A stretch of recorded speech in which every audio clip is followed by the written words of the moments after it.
Welcome to Talkin' Ball with Scott Theisen and Drew DeArmond. Call into the Neighbors Wealth Management Hotline now, 256-576-4977. That's 256-576-4977. Now, here's Scott and Drew. And just like that, we're off. We're running another brand new live edition of Talking Ball, 97.7 ESPN The Zone with Scott Theisen and Drew DeArmond. Welcome in on a Tuesday morning. Plenty of stuff to get through on this Tuesday. Where do you start? Well, first, 256-576-4977. That's the number to the Neighbors Wealth Management Hotline. You can join the show. You can join the program this morning. Obviously, the big story, and it came out yesterday shortly after our show. We expected it to come out at some point. That would be Auburn hiring a new head football coach. I mean, they were on a timeline, and they had crossed into that area where the announcement or the expectation was within the next 24, 48, 72 hours, Auburn would have a head football coach. And indeed, they do. And it will be Hugh Freeze, the new head coach of the Auburn Tigers. That news came out yesterday afternoon. Freeze, 6 years, $6.5 million contract. Auburn will pay Liberty $3 million to buy him out of his Liberty contract to come to the Plains. Football-wise, you look at Hugh Freeze, and Hugh Freeze crosses all the check marks when it comes to the football side of things. It's the other side that has people sitting on the fence as far as Hugh Freeze comes. There's good, there's bad, and there's ugly when it comes to Hugh Freeze. 256-576-4977. Where do you sit on all of that? It's the personal side. It's the off-the-field issues. That if you read a lot of comments across the landscape, the sports landscape, it doesn't take long for you to understand that there are some that really are on board with this hire, and there are others that are questioning this hire from a morality standpoint or from an ethical standpoint. That is where some people are at. It didn't take long, though, for a lot of college football names from across the country to weigh in, or I guess you could say send their support. Joe Cribbs, former Auburn Tiger, saying, I don't know Hugh Freeze personally, but I do know we must galvanize ourselves around him and give him the support he needs. He's our new head coach, and that's that. Let's give him the support he needs to pull our great family together. Let's be positive or be quiet. Bruce Pearl also sending out some notes saying, looking forward to working with Hugh and Carnell, his wife, and the amazing staff they will put together. Looking forward to welcoming the Freeze family. I hear they are awesome. Happy for our players. We got us a ball coach. Gus Malzahn weighed in. I mean, he sent out a little statement welcoming and congratulating Hugh Freeze. And at the end, kind of having some fun, saying, I've got some old sweater vests, I think, lying around if you need them. So, like I said, there are those that are coming to his support. Those are those saying, hey, it's a welcome to Auburn. And there are plenty of those saying that Auburn made the wrong choice with the hire. Like I said, Hugh Freeze crosses off all the checks when it comes to football. It's that personal side that people are having an issue with. Yeah, it is. And there's a reason he was at Liberty for the last 5 years and 4+. And he did a great job there, great win-loss record. But he has a ton of baggage, and it's not just a foul with the NCAA, which is definitely what he did also at Ole Miss. And I find it kind of funny that I've already read things that where they said he was unaware of what was going on at Ole Miss. Give me a break. These head coaches are aware of everything that's going on. And, they were cheating. They were buying players. It's what I used to say about growing up wanting to be a rebel. 5-star prospects from all over America. Grew up wanting to go to Ole Miss, a program that hadn't won anything since the 60s. And so he got his program ran afoul of that. But that really wasn't what got him. What got him was his conduct off the field. And that's where where Auburn's taken the heat. Because, again, there's a lot of coaches that have run afoul of the NCAA. That's nothing new. But again, it's the burner phones with the prostitutes. Yeah, his personal life is what sent him into exile. Got him, because I'll be honest with you, he beat Nick Saban twice. His last year at Ole Miss, they went 5-7, and really,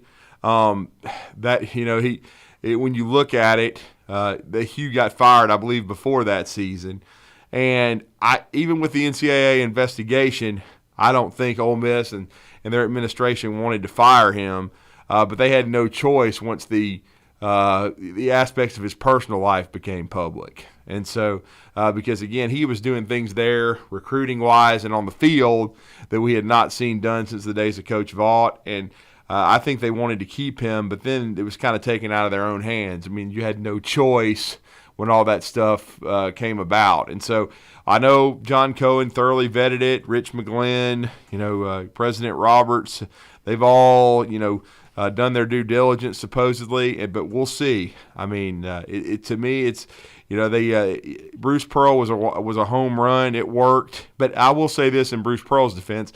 While he, had a marriage dissolve and got remarried and things of that nature, all of Bruce Pearl's situation at Tennessee was NCAA related and just that kind of stuff. There was no personal life where Bruce Pearl got in trouble, and Auburn hired him when he was serving a show cause. They gambled and it worked, and it's been a tremendous boon for basketball in our state and for Auburn University, and now they're rolling the dice even in I think an even bigger gamble because of Hugh Freeze's personal life, because he can coach. He checks off all the boxes. Yeah. He's never won an SEC championship, but he beat Nick Saban twice. He recruited at a very high level, at Ole Miss, even though we know how that was done.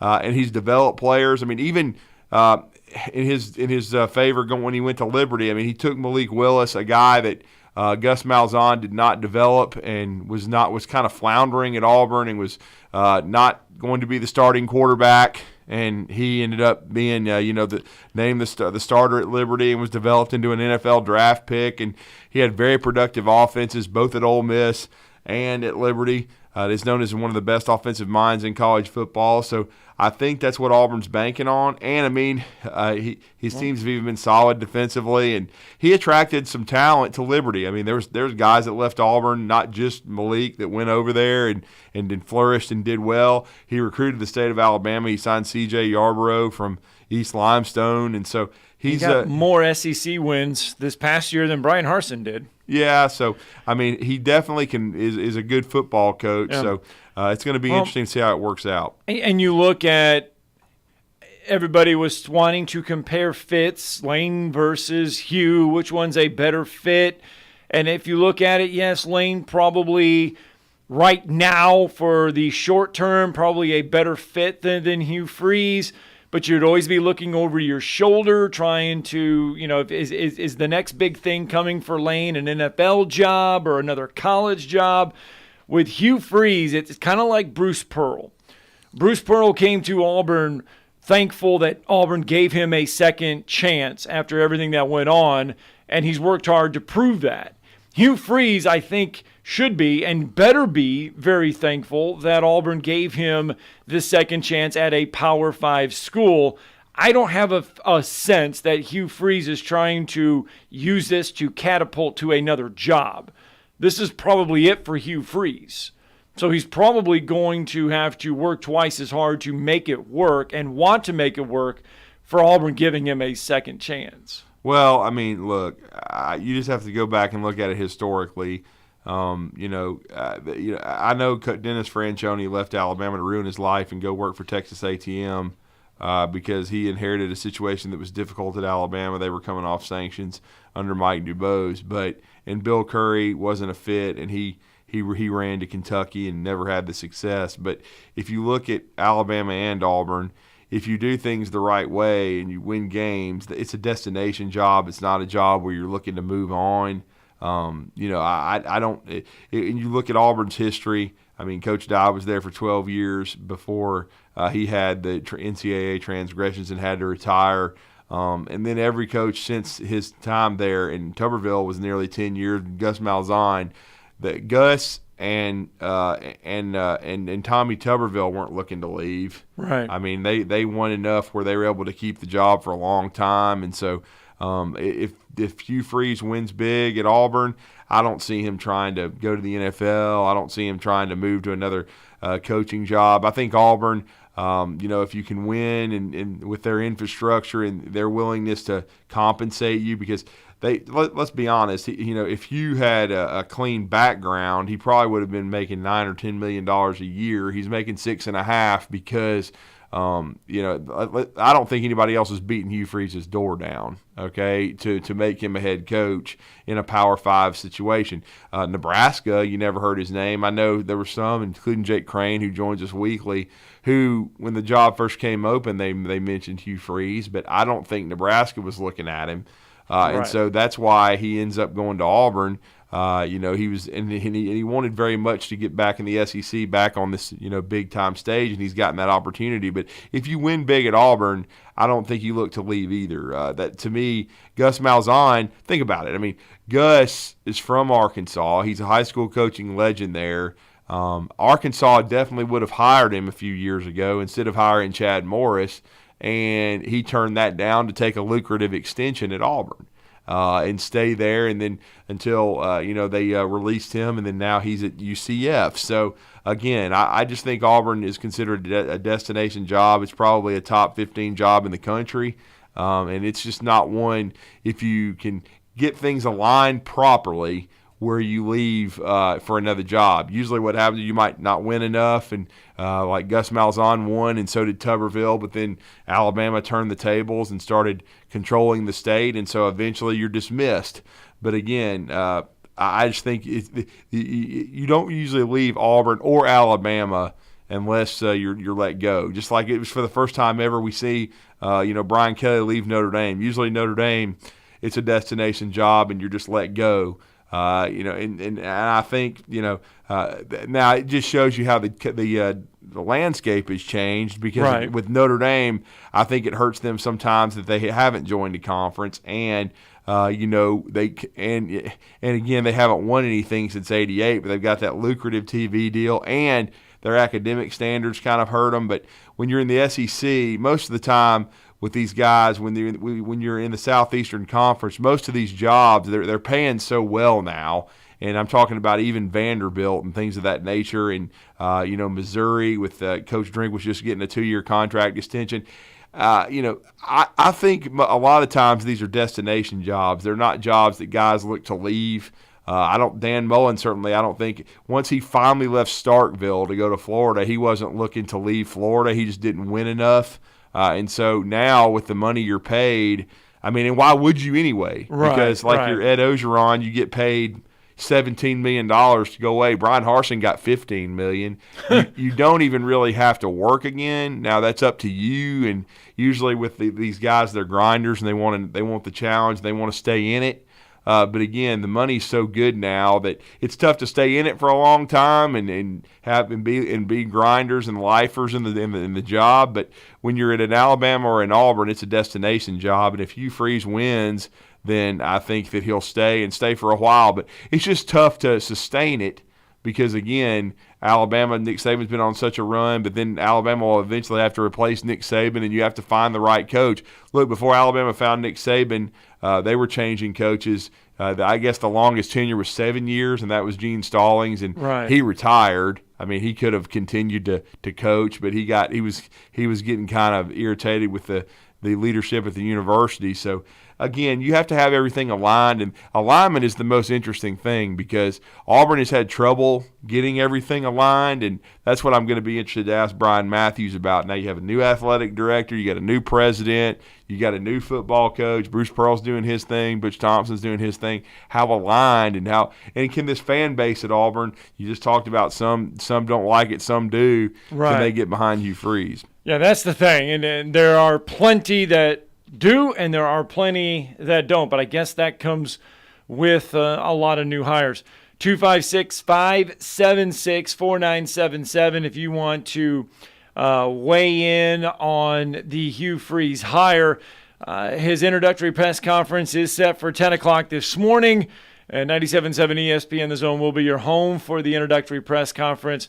Just stay with us, and you can listen to the entire Hugh Freeze introductory press conference as he becomes the 31st head football coach of the Auburn Tigers. Again, 256-576-4977 if you want to weigh in on Hugh Freeze. And if you look at his schedule for next year, his first schedule his first go-around, he'll start September 2nd against UMass.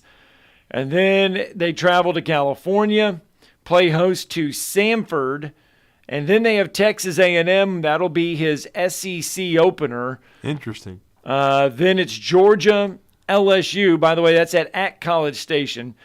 Georgia, LSU at Baton Rouge. Then Ole Miss. His first time with Ole Miss will be in Auburn. The Rebels come October 21st. Then Mississippi State, Vanderbilt, Arkansas, New Mexico State, and then the Iron Bowl on November 25th. That is the schedule for Hugh Freeze in round one. Yeah, I mean, it's going to be interesting, and really the most fascinating thing is going to be the roster because the transfer portal opens on December the 5th. The names yesterday going in that. Good Lord. And then, of course, recruiting December 21st through the 23rd, and so to finish the early signing period, he's already starting to put his staff together as no surprise. Carnell Cadillac Williams had an offer on his desk right away, and I believe he's already agreed to stay with Hugh Freeze, and no one's surprised with that. And so it'll be interesting to see Zach Etheridge, what happens with him, Christian Robinson, and of course, Jimmy Brumbaugh. So it's going to be interesting to see how many of these guys are retained on Hugh Freeze's staff. And we've already seen, for Matt Rule making moves at Nebraska, hiring assistant coaches away due to the fact that a lot of schools right now, especially the ones that aren't a part of championship week, which is what we call this coming Saturday with all the conference championship games, you're not in a dead period, but you're waiting on your postseason destination, but this is when a lot of assistant coaches can still move around, and they do that now because of the early signing period. It wasn't as prevalent back in the day when it was February because you could wait through a bowl game before coaches were jumping around, but right. They're trying to get coaches in place now to finish off recruiting. Yeah, you made Matt Rule. He took South Carolina's offensive coordinator, Marcus Satterfield, with him to Nebraska. Those two have a history together when he was at Baylor. That they've worked together on several stops. That is why Matt Rule took him. All right, let's get that first break in because when we come back, Brian Matthews will join us. We'll talk more Hugh Freeze, the new head coach of the Auburn Tigers, coming up next.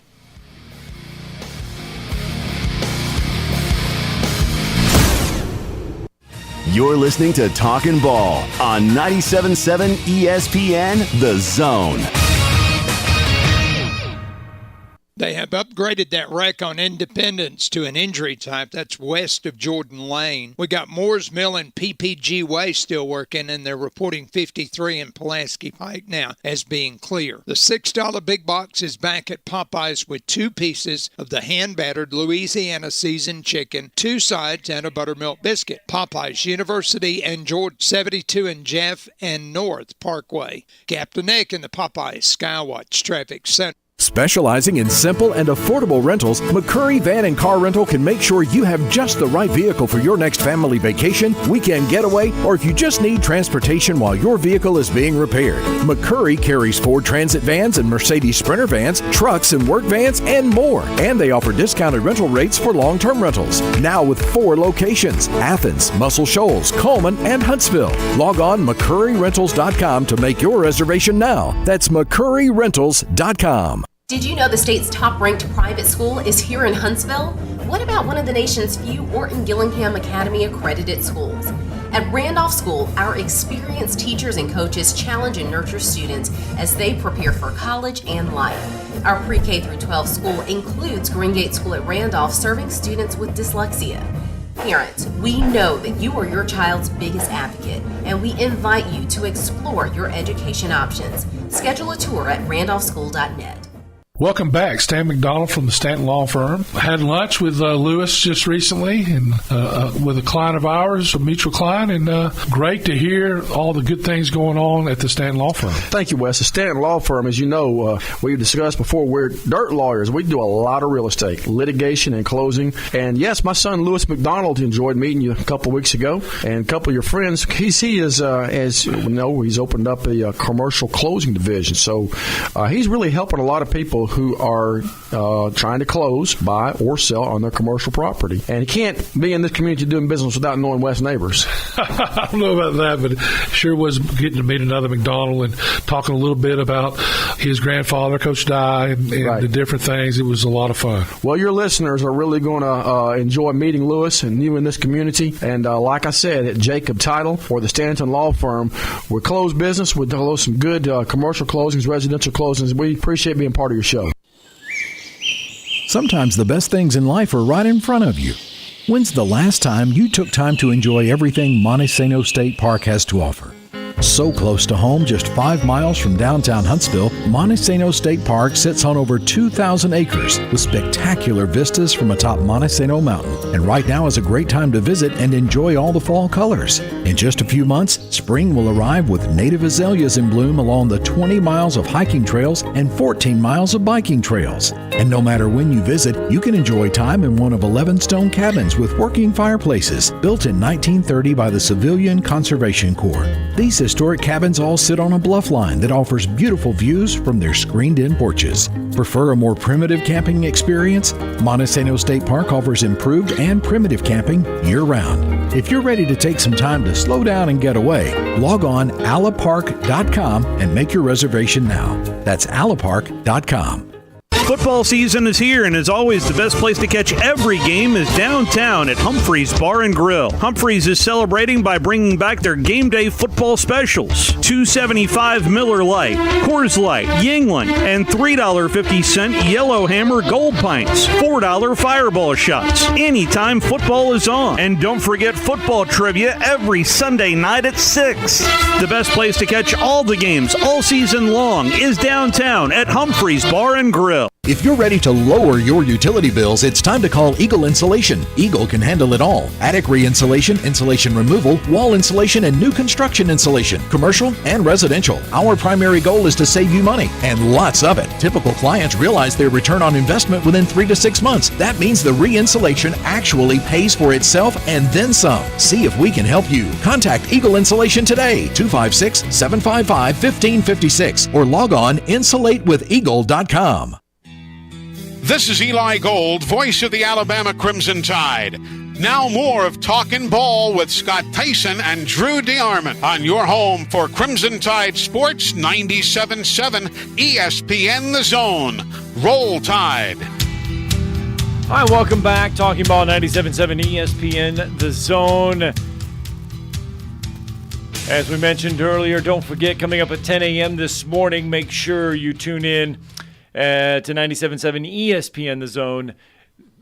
You can listen to the introductory press conference for Hugh Freeze as he'll be officially introduced as Auburn's next head football coach.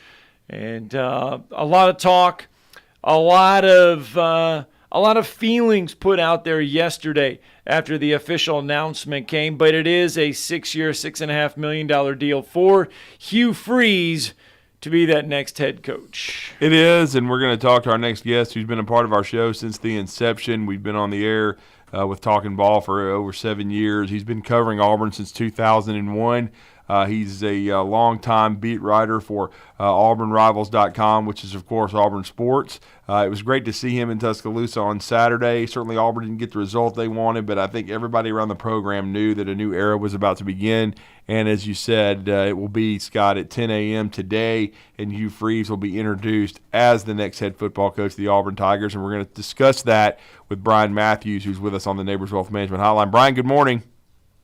Good morning. It was great to see you this weekend, and we've reached a big moment in Auburn football history, or at least for the time we're in now. Yeah, we really have. Your initial thoughts on Hugh Freeze as far as the football side of things. We said he crosses off all the checks as far as football coaching goes, for what Auburn needed. Well, that's exactly how I would say it. From a football standpoint, this is what Auburn needed. And going back to October 31st, when Iris was fired and John Cohen was hired, I think the two guys that stood out in this coaching search were Hugh Freeze and Ole Miss coach Lane Kiffin. And that's because both those guys you felt like could recruit at a high level. The coach one side of the ball at a high level. And I think more so for Freeze, although Kiffin has incredible game on Twitter and such, but I think more so for Freeze, he had the ability to relate on an emotional level to Auburn fans and not be as robotic as the previous couple of coaches has been, and much more in line with how Cadillac has sort of rallied the troops around him over the last month. So, yeah, I think he picked up three important boxes there, and he has the potential, I'm not saying he's going to, but he has the potential to get Auburn back competing with his biggest rivals in the SEC and competing at a championship level. Well, I mean, when you look at it, these hires are difficult, Brian. I mean, there's a lot of great coaches in the country, and but it's like we were just saying in the first segment, these SEC jobs are destination jobs. You know, I know Lane Kiffin, I've even gone on record as saying I thought his end game might be the NFL. Now, if he had taken the Auburn job, I don't think he would have been looking to jump within the first 2 or 3 years to the National Football League. It could have eventually happened. But with Hugh, I think he's a college coach. I think he wants to be on the college level. And and if you get things aligned properly, these SEC jobs are destination jobs, and it's somewhere that we've seen Gus Malzahn stay for a decade, Tommy Tuberville. If you can win games and, of course, have success against your in-state rival Alabama, you can be there for a while. And I think certainly Auburn, Hugh Freeze making $6.5 million. We know that certainly if he within 2 years, if he's winning big, that will jump significantly. We've already seen it with Lane Kiffin 4 times. But like we said, these jobs it's difficult to hire great coaches, but it's about timing and circumstances. And with Hugh Freeze, I just felt like when this job opened, and I was on the record as saying this, I knew Lane was of interest to Auburn, but I felt like Hugh Freeze was the best fit. Well, we're going to find out, right? And he does have some off-the-field negatives, certainly, and we can discuss those if you want to. But from a football standpoint, he has an opportunity here to build Auburn back up, right? Auburn has fallen down the pecking order in the SEC the last couple of years. You know, not too many times when you look back in history that Auburn's lost or had back-to-back losing seasons. Right. So this is not a great time, in the Auburn football history books. But a guy like Freeze, who has proven that he can recruit elite players nationally, can put up huge numbers on offense, and can, build up a program at Ole Miss into a really competitive SEC program. At Auburn, he's going to have the facilities, the history, the support that's going to allow him to do even more. If he can keep everything in line and not, run afoul of any, NCAA regulations or anything. But, just as a reminder, anything, not everything, but a lot of the stuff that happened at Ole Miss is now above board in the NIL era. And I just don't see where recruiting violations are going to be a thing anymore, to be honest. Yeah, I mean, that's true. And Brian, I don't think it was any secret that Auburn went after Lane Kiffin, and now they get Hugh Freeze. But the timeline, though, from you understand on how getting Hugh Freeze all went down. Well, I think Friday, when Lane Kiffin ultimately decided to stay at Ole Miss, I think Auburn was prepared to move on Hugh Freeze. I think there was some blowback, and I think we huddled and came up with a plan, to handle some of those negatives in Hugh Freeze's history. And I think we'll probably see some of that, or a lot of it, this morning at 10 a.m. when they held their press conference there. So, yeah, I think it was a matter of just taking some time, discussing things.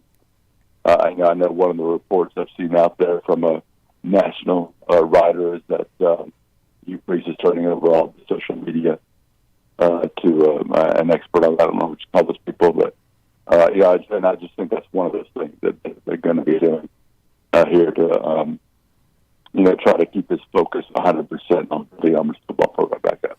Yeah, and then talk about it as far as I think that's probably why it took until Tuesday to have this be, and then really into Monday afternoon before it became official, and then Tuesday for the press conference, because I think John Cohen, Rich McGlynn, President Roberts, they had to. I don't want to say double and triple this, but they had to turn over every rock to make sure that they wanted to take this step not because of the NCAA. Look, man, a lot of coaches are messed up, had NCAA transgressions, but I think this had more to do with making sure Hugh Freeze's personal life was in order. Yeah, I think you're right. I think you're absolutely right. And, when you talk about NCAA issues, Auburn has brought in Bruce Pearl, who, had his own calls and all that. And if you look back on what it was for holding the barbecue in the line to NCAA, I know that's not right, of course, but, come on. Yeah, it's... You know what I'm saying? Yeah. But, he's been one of the best hires in the last, 20, 30 years of Auburn athletics, right? The way he's transformed. Well, the biggest in Auburn basketball history, let's be honest with that. Yeah, absolutely. And I don't know that Hugh Freeze is going to do that for Auburn football, but if he does, wow, what an incredible day this will turn out to be. But, we'll see. I don't want to overhype this too much, He's got to prove himself again. This is a great opportunity. If you're looking at it from his perspective, it's a great opportunity. I think it's one that he was dying to get. I think he wanted this a chance to come back to the SEC and prove himself and, make up for what happened at Ole Miss. And I think he sees Auburn as a real dream type job. I don't want to put words in his mouth. But, I think this is a big moment for him, too. Well, now the staff is going to fall into place, and I know a lot of people that don't pay attention. Carnell Williams is a must on that staff. But have you heard anything else about a staff and, what kind of direction he may go? Yeah, I think Cadillac Williams is already in. I don't know what his official title is going to be yet. But I think, Zach Etheridge has probably got a good chance of remaining. We'll see. He's got a big budget for a defensive coordinator. Barry Odom was an early name we heard that he was something to talk to. So you can expect a big hire there. Now, I think on the other side of the ball, offensively, it's possibly bringing his quarterback coach, whose name escapes me. Kent Austin is the name I heard. Yeah, I think he's a guy that he really believes in, a young guy. But we'll see. Mm-hmm. But right. The only one we've confirmed is Cadillac is the staff, and I don't know if it's running backs or if it's going to be elevated to a co-offensive role or assistant head coach. I have official titles there. Yeah, and then the other guys that I think everybody's going to watch are guys like Zach Etheridge and Jimmy Brumbaugh, because they have Auburn ties. And, of course, you would think he would – I know Cadillac did a great job as interim coach, but you'd think that there could be a few members of this staff retained due to the recruits you've already got committed, and then the relationships you've built with others and trying to close out the recruit class, not just the portal class he's going to try to put together, which is going to be hugely important, Brian, because, again, we knew no matter who Auburn hired – that after the Iron Bowl, this is going to be a roster that's going to be much different next year. It is. He's got to transform the program starting now and going into the end of this month, right? You've got the portal opening December 5th. You've got early sign-in period December 21st. And if you look at Auburn's class right now, they've got room to sort of double it. I think they're at 11 commitments, somewhere close to that. And they are lined up with some pretty good players that could potentially step or add to this class. So it could be a really good finish there. And, of course, they need a lot of help in the portal, too, at pretty much every position other than running back and DB. And those are still positions they may look to sort of fortify. We'll see. But there are positions like the offensive line, defensive line, linebacker, that are just, red alert type positions where they've got to add multiple starters / key backups and sort of build those two units back up going into next year. Mm-hmm. Yeah, they have, no doubt about it. And certainly it's going to be interesting. And his ability to develop quarterbacks, because we know what he did with Malik Willis. Malik had kind of floundered at Auburn. Part of that was Malik's fault. He'll even tell you that. But he went to Liberty. He became a professional prospect, is now in the NFL. It's going to be fascinating to see what he decides to do at QB and what the future is for Robbie Ashford, who battled like crazy. Definitely needs work and refinement as a passer, but we saw his athleticism on display in Tuscaloosa and really for the majority of the season at Auburn. Yeah, and then we learned afterwards that he's been playing with a series of injuries too. Yeah, I think affected his throwing ability. So he is really an interesting player to watch because of Hugh Freeze's reputation as building up quarterbacks and developing them. If he can get Robbie Ashford, throwing and completing passes at a higher percentage and being more successful, and being a little bit better decision making on zone reads and some of the other things I think he'll probably do. He could be a very explosive. He could put up huge numbers. Right, he has that kind of athleticism, and he does have a pretty strong arm, I think. So we'll see.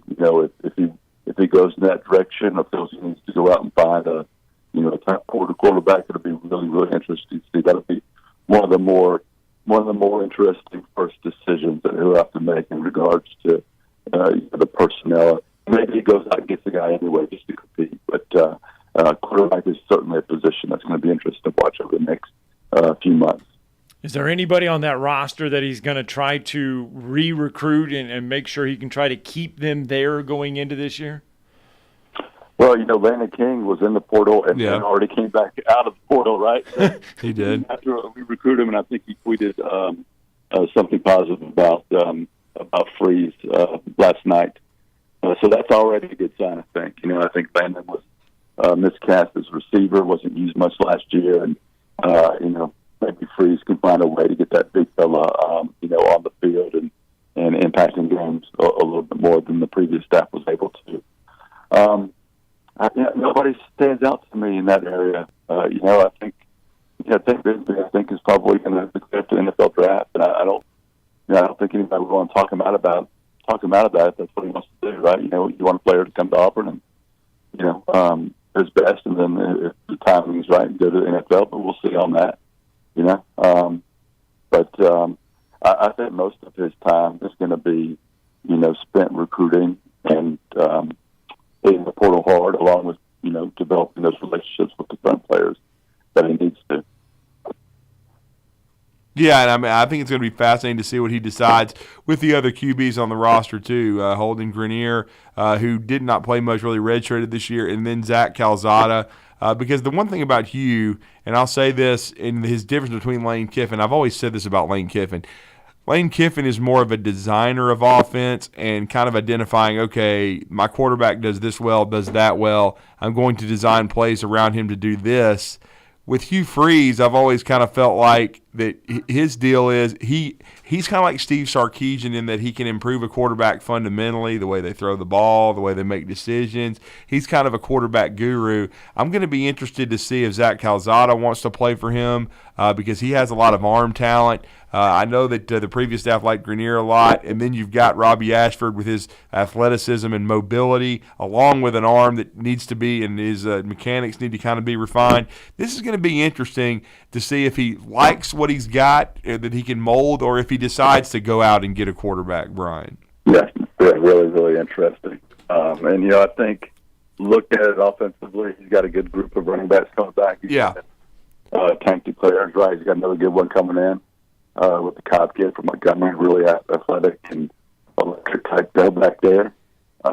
Receiver-wise, I think that's an area where he's going to have to get some speed guys, some more speed there. Some guys who can break bigger plays. You didn't have quite enough of that. I think for Auburn, I think that's some guys coming back. Javaris Johnson, Cannon Brown, the freshman, a couple of those other freshmen like Amari Kelly, and should flash some things I think during the season. So I think that's a solid area, but an area that can be improved. And the offensive line is one that's going to have to be addressed in a lot of different ways, although I feel like they're going to have some pretty good guards coming back. But the tackle and the center positions are certainly going to have to be addressed right away. Yeah, the transfer portal, boy, you just spend time looking at it yesterday, and it's just like the names are just endless pouring into the transfer portal. I don't think Hugh Freeze would have any problems finding needs in that transfer portal this offseason. Yeah, but, for Auburn, it's about identifying who those top guys are and then winning those, battles, right? So, and you got to be quick about it because some of the top guys will be in and out there really fast, If you're, I don't know, I'm just using an example. Let's say Alabama needs a top wide receiver. I'm just making this up. Yeah. If the top wide receiver drops and they're offered by Alabama, he may be gone within less than a day, right? You know what I'm saying? And that could work for Clemson or Georgia, LSU, et cetera, Ohio State. So if Auburn wants to be a player with those guys, they got to really strike quickly and fast. Yeah, and the one good thing is, though, we've seen Auburn already get a couple of commitments from defensive linemen. And this is piggybacking off my next question and to you is, but certainly Hugh has vetted the Auburn job himself, and one of the things I'm sure that's going to be a topic today at 10 a.m. is the On to Victory Collective and the war chest that Auburn has accumulated. Yeah, and I think that's a correct way to determine. I think Auburn knew they needed to do this as part of the process of hiring a coach and as part of the process of putting the program back up. Get a guy that was believed in NIL and raise the money needed to build this roster back up. So they've done that. I feel like, I don't know the exact number, but I think it's over $13 million now, in my opinion. And they're going to be ready to go out there and start, using that money effectively and that's for you coming in. Like I think he's got a brand new facility, right? He's got a roster full of holes. He's got a collective built up, ready to go. He's got the ability to sell a lot of things, right? Early playing time, we can meet your needs NIL wise, and he's got this great new to play in. So you would think he's going to hit the ground running in that area. Yeah. Well, speaking of hitting the ground running, the basketball team is still running and running well. They have a couple off days until Friday. Then the schedule is going to kind of ramp up just a little bit with a couple home games, but then they got to go to Atlanta, and then they go out to the West Coast. Yeah, 7-0. A very good defensive team right now. Working on being better transition offense and definitely have a lot more work to do to be better as a half-court offense, certainly. But those things are things that you can improve on over the course of the season. But I think this team right now is going to have to live and survive off that defense and continue to get as many transition points as possible. Certainly a team that's talented, got a lot more depth than a normal pro team, I think, 10 or 11 deep. And one I feel like is going to compete in the top half of the SEC, and we'll see if that offense can come around. They can really, really compete at the very top. Well, Wendell Green Jr. has kind of taken the leadership role with this team. He's transitioned to the starting point guard, and I know he had a big game the other day. And it was a good win at home against a good St. Louis team where Auburn made a run late to put that game away. Yeah, and that's what they do. They sort of wear you down, right? They play this intense defense, and it really gives them an advantage in the second half and late in games. And they can rolling all this depth, and they're a little bit more, the other teams got their hands on their knees and heavy breathing, and Auburn's in a little bit better shape there than the games. It's very, very helpful. And I think you saw that a little bit against St. Louis, too. You certainly did. Well, Brian, we thank you. We know it's going to be a busy day for you. Let everybody know how they can follow the full coverage of Hugh Freeze's introductory press conference and all what you guys got going on at auburnsports.com.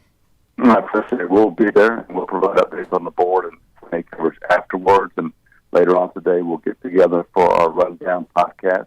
And if you want to watch Hugh Freeze's press conference live, I know Auburn University Athletic Department is going to stream it on Facebook, and I think ESPN platforms. I'm not sure what that is, but that's what was in the press release. So it's available there if you want to watch it live. If you have that ability.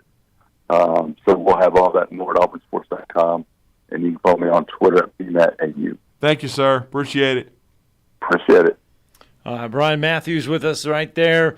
Don't forget, 97.7 ESPN The Zone is your home, though, for the Hugh Freeze press conference. We'll have that for you this morning at 10 a.m. Let's get that break in, and when we come back, transfer portal news from here in the state of Alabama.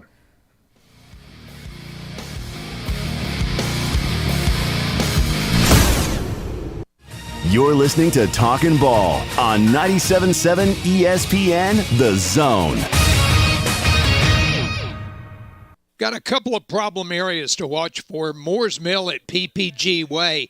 HPD's been working on a wreck there. Had one on Independence west of Jordan Lane that reported with an injury. Governors in Governor's Place, we got debris in the road. HPD's working on that one. Officers, construction workers, and first responders put their lives on the line every time they step on the roadway. Why not make it safer for them? Slow down or move over. It's the law. Captain Nick in the 72 and Jeff, Popeye's Skywatch Traffic Center. Hi, my name is Jackie, and a little thing that I love about the Chick-fil-A Peppermint Chip Milkshake is the whipped cream and the cherry on top. It's like a little bow on top of this great present of peppermint chip goodness. It tastes like the holidays. Hey, my name is Chandler, and a little thing I love about the Chick-fil-A Peppermint Chip Milkshake is the little pieces of the peppermint that you get. For me, no milkshake is topping the Peppermint Chip Milkshake. Order a Chick-fil-A Peppermint Chip Milkshake on the Chick-fil-A app today. Available for a limited time. Real customers paid for their testimonials. AVIQ. Who is AVIQ? AVIQ is audiovisual the intelligent way, where we put our IQ to work for your AV needs. With more than 100 years combined experience in audio, video, and automation, our team of experts is dedicated to one thing, helping you discover technological solutions that make your home special. Once you experience a game or a movie on one of our state-of-the-art home theater systems, you may never leave the house again. AVIQ can build the entire system for you or provide the quality components if you're a do-it-yourselfer. But AVIQ is more than just home theater and state-of-the-art sound systems. We offer a variety of control options for home technology. Energy efficiency, heightened security, and improved quality of life are all attainable through the automation of home systems. Intuitive and user-friendly control is our main priority in designing a system that meets your needs. Don't just take our word for it. You need to see it to believe it. Come visit us at our state-of-the-art showroom on University, just east of Jim and Nick's, across from AT&T, or visit aviqhsv.com.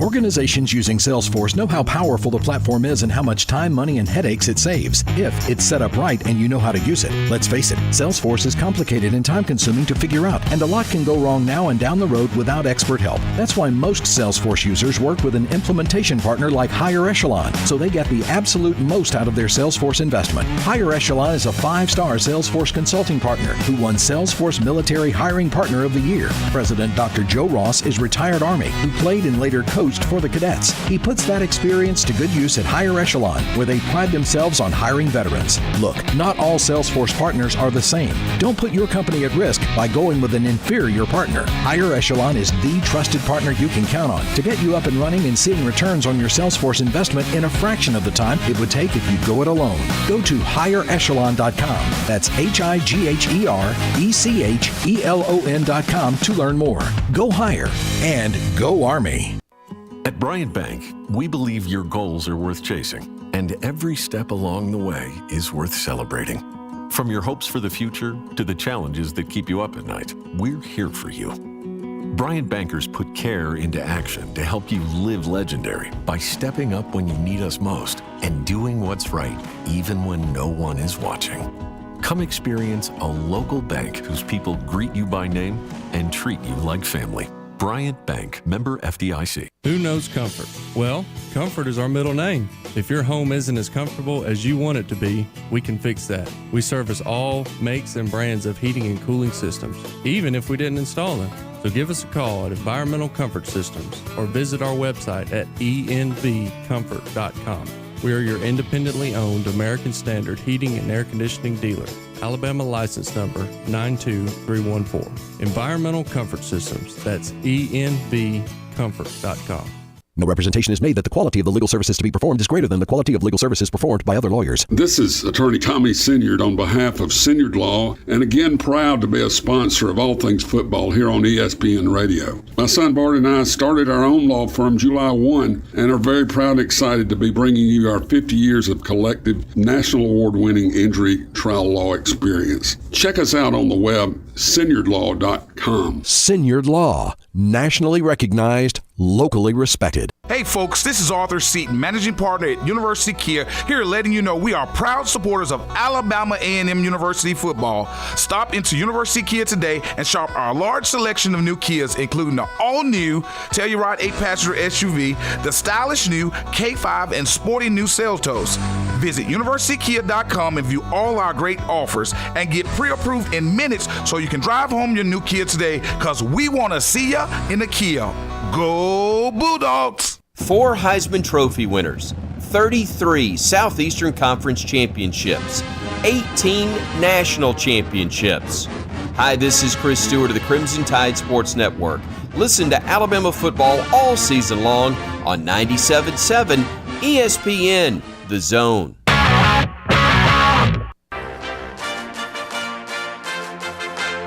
Well, welcome back. Talking Ball, 97.7 ESPN, The Zone. And some transfer portal news from right here, just up the street. Well, I should say down the highway a little bit. Right. One of the best running backs in FCS, Shunderick Powell from North Alabama, put his name in the transfer portal. Over 1,500 yards, set several North Alabama records this year. He was the ASUN Offensive Player of the Year, a Walter Payton Award finalist. He put his name in the transfer portal, announced it yesterday, and then within minutes put out that Louisiana Tech offered him already. So North Alabama losing a great running back out of the stable there. Yeah, they are, and they don't have a head coach right now, and so they haven't announced who is going to lead North Alabama football. I would think they would do that in the coming days to get ready for the portal to open, because again, the transfer portal works for the FCS programs as well as the FBS. Now, a lot of times with the FBS, it's a trickle-down situation, and unfortunately, the way the system works now, with Shunderick Powell having 1,500 yards, a lot of times you will see guys that have dominant seasons or careers in the FCS move up to the FBS. Certainly Juice Wells did that for South Carolina and had a heck of an impact for them. I believe he was at James Madison and moved up the chain this year. He made a lot of plays against Clemson on Saturday and really had a pretty nice year for the Gamecocks. So that's just part of it. You're going to see guys move up the ladder and try to get more exposure. They certainly, with Powell's situation, he's not going to be an NFL draft pick right now because again, he's done it on the FCS level. But if he replicates some success, if he goes to a Louisiana Tech, we don't know if that's where he's going to end up. Right, that's just one of the places that's offered into the Group of 5 or the Division I level and can have 1,000 yards rushing, you can put yourself on the radar. So that's a big loss for UNA. Also, just some other names. I mean, I mentioned the transfer portal was very busy yesterday. There's a lot of people crowding into that portal in one day. Luke Altmaier, Ole Miss quarterback, puts his name in the transfer portal. Yeah, he barely played. He lost the job to Jackson Dart. And some people thought he was going to be the quarterback going into this year, but they brought Dart out of the portal from USC, and he ended up being the choice of Lane Kiffin and that staff. And I think everybody realized once, Altmaier lost the job that eventually he would move on to somewhere else. And that's what's going to happen because there's only one football. If you're rotating quarterbacks, it's because you suck. And so you have to have a starting QB that takes the majority of your snaps. You can't have a revolving door at that one position. And so that's why we've always talked about on this show that the quarterback position is the most transient in all of college football, just because you see all these five-star guys. Just because you're a five-star doesn't mean you're going to, be a big-time starting quarterback. And if you lose your job most of the time, it's just like what happens at Alabama. Like, we know Bryce Young is almost assuredly going to go to the NFL and be a high draft pick. If he's not, they should fire a lot of front offices. And so, whereas if any organization would draft Will Levis over Bryce Young, they should just give the owner a lobotomy and just flush their organization down the toilet. Will Levis is hurt. He may not even play in the bowl game. He got beat up this year. There's no question about it. But even before he got beat up, give me a break. Mark Stoops said that we'll find that answer out. He's talked with Will Levis about his future. Yeah. And they've had the discussions. He said that's going to remain private, our discussions. But they don't know if Will Levis is even going to play in the bowl game for Kentucky. We may have seen the last of Will Levis in our lasting impressions. Coming out of high school, it was Bryce and DJ Uiagalelei. And DJ Uiagalelei, I think he was 9 for 350 against South Carolina. So there's no way. I don't care how far he can throw a football. I don't care that he's 6'5", 260 pounds. And if he can run a 4.5 40, he can't play quarterback as well as Bryce Young. All right, that's going to end hour number 1. Hour 2. Hey, there's news out of Texas A&M. Yeah. Transfer portal news, but also coaching staff news. I bet you can't guess. How many got thrown under the bus by Dirtneck? We'll go over that coming up next to kick off hour number 2.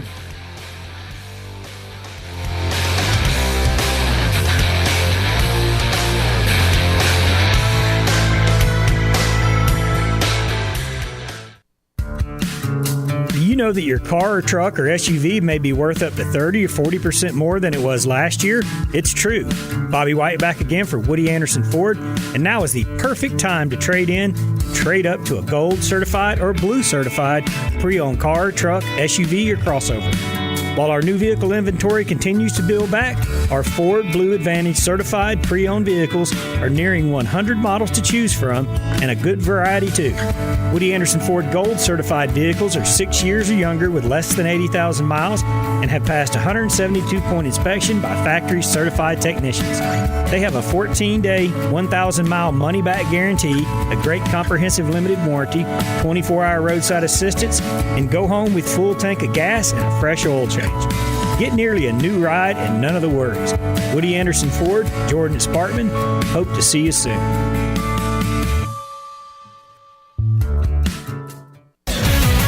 WZZN, Union Grove, Huntsville, Alabama. 97.7 ESPN, The Zone. Got a wreck on Rideout Drive at Willow Point Road. That one's got an injury reported. Independence west of Jordan reported with injuries, and they've been working a wreck all morning, Moores Mill and PPG Way. I'm not sure if that one's clear yet. Governors and Governor's Place had debris in the roadway, and they're back on that traffic signal indicator at Modus and Fairgrounds. Snelling needs a property manager with QuickBooks experience. Snelling, how the area's best companies hire talent. Huntsville.snelling.com. Captain Nick in the North Parkway Popeyes Skywatch Traffic Center. From the Fox 54 Weather Center, I'm Chief Meteorologist Jordan Dressman. A mostly cloudy or an overcast sky through a good chunk of the afternoon. We are going to get a little bit of sunshine. That should help temperatures to climb into the mid-60s. We're talking about the opportunity for some strong and severe thunderstorms as we head into the later part of Tuesday evening, the overnight, and then early into Wednesday morning. I'm Chief Meteorologist Jordan Dressman on your home for ESPN Radio 97.7 ESPN. This is Brent Musburger's VSiN Action Update on 97.7 ESPN The Zone. FIFA World Cup, the United States men's national team needs a win this afternoon over Iran in the Group B finale to move on to the knockout round. The U.S. a -105 favorite, Iran +250 with a draw at +210, 2.5 goals the total. College basketball in the SEC tonight, 19th-ranked Kentucky hosting Bellarmine. The Wildcats a 25-point home favorite, the over-under at 139. Missouri -2 at Wichita State, 143.5 the set total. NFL Week 12 in the books, the Falcons hosting the Steelers in Week 13. Atlanta a 1.5-point favorite Sunday afternoon, the over-under at 42. The Saints are at the Bucks. New Orleans a 3.5-point road underdog, 40 the over-under. Red Hot winning picks at experts.winnersandwhiners.com. Save 75% on any best bet package with the promo code ACTION75. That's ACTION75 at experts.winnersandwhiners.com. I'm Trey Westerberg, 97.7 ESPN The Zone. Log on today, 977ESPN.com.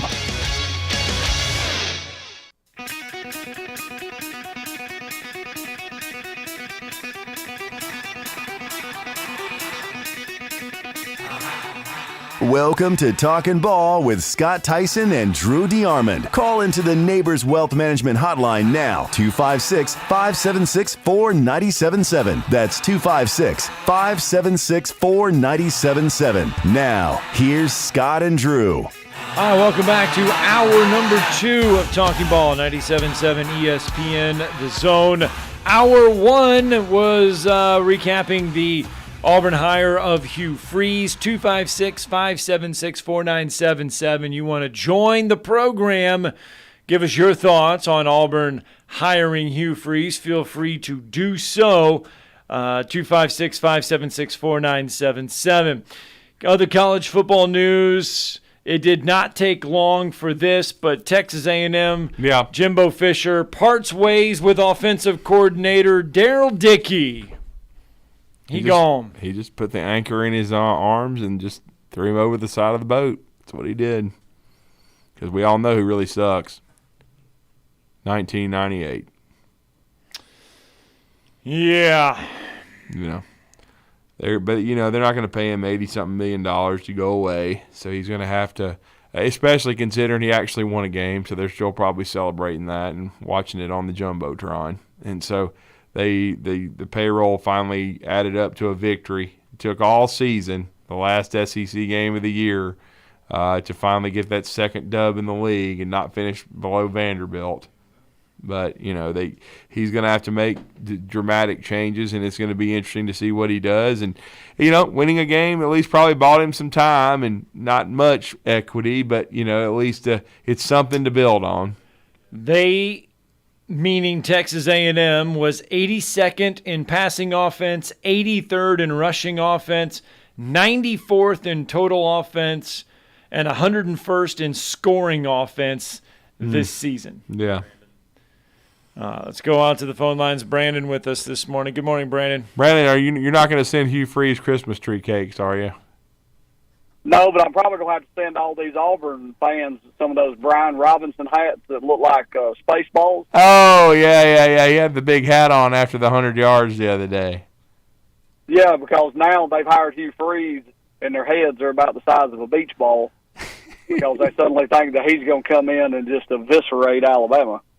Well, that's one of the reasons he was hired. Let's not get it twisted. I will say this. If he hadn't have beaten Nick Saban 2 years in a row, with all the NCAA transgressions, even before the personal life issues were I would just say unearthed, right, and came to fruition at Ole Miss, I think he would have been dismissed. But he beat Nick Saban twice, and we said it many times before they finally dismissed Gus Malzahn.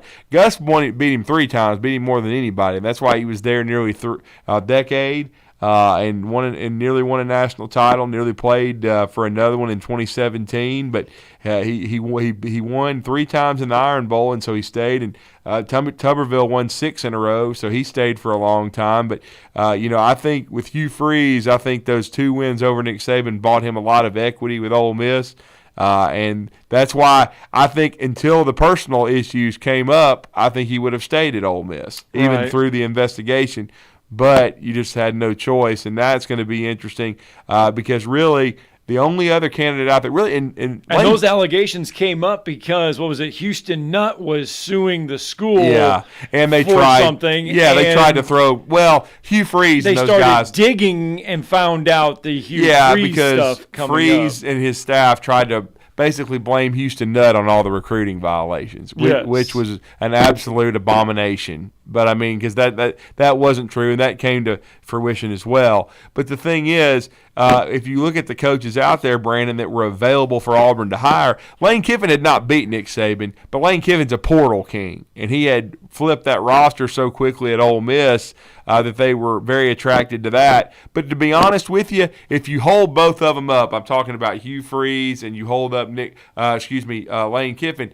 Hugh Freeze is the more attractive candidate because he's beaten Nick Saban twice. But the reason he wasn't the top choice is because of his personal life. But then when Lane Kiffin decides to stay home or stay in Oxford, Mississippi, and take another raise, it's Hugh Freeze. I mean, he's the only guy out there.